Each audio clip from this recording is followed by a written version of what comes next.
So I missed uploading yesterday for many reasons. One is I recorded a new video for dadsos.com and it went way long and it was a nightmare to edit.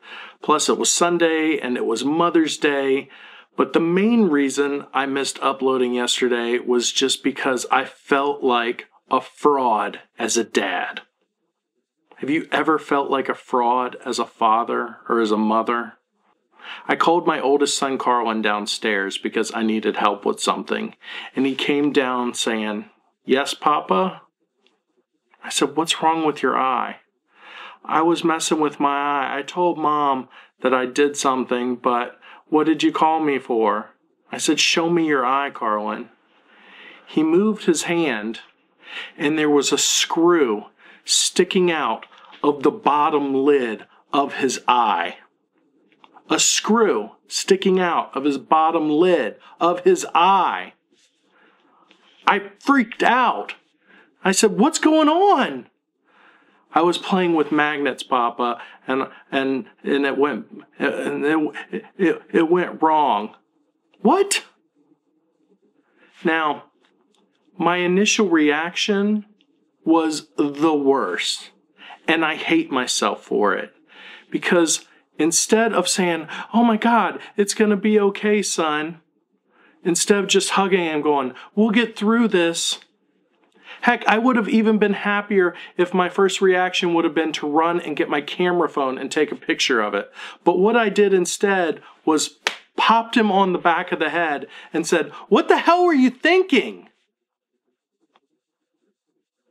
Now, I know I did that out of fear.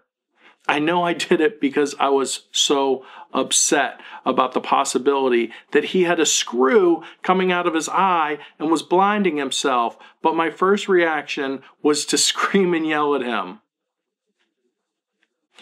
I run a website talking about being a dad at Plaid Dad Blog. I make these videos. I talk about my kids on Facebook.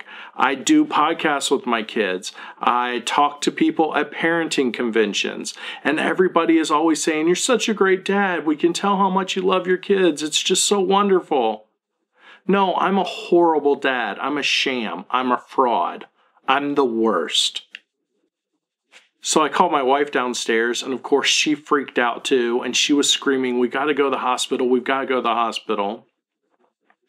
We thought that the screw had gone literally through his eyelid, but I figured out that he had been playing with these two micro magnets. He had gotten one stuck inside his eyelid, the other one on the outside, and the screw was stuck to that.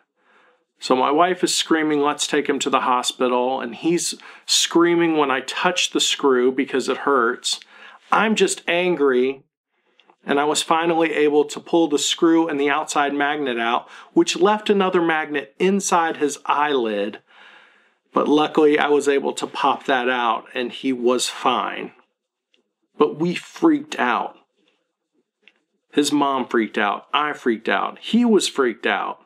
And I didn't know what to do. I said, "What am I doing wrong?" to my wife. What am I doing wrong?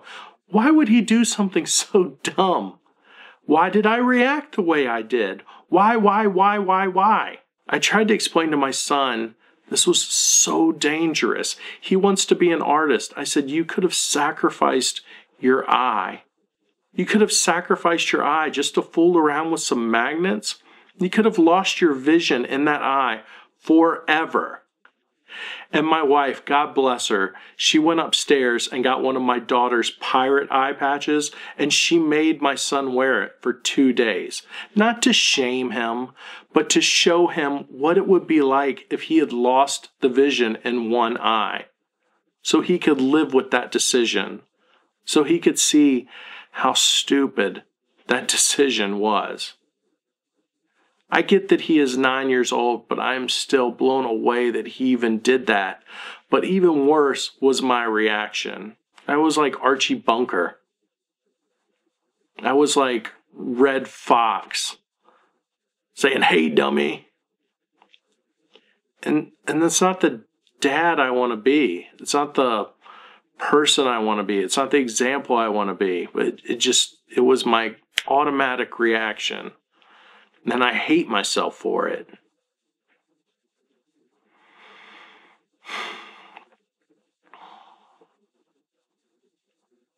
So that's why I didn't post yesterday, and that's why I considered not posting today.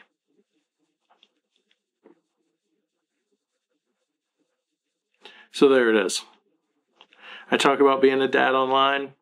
I am a dad in real life, and I'm a fraud. Maybe I'll see you tomorrow.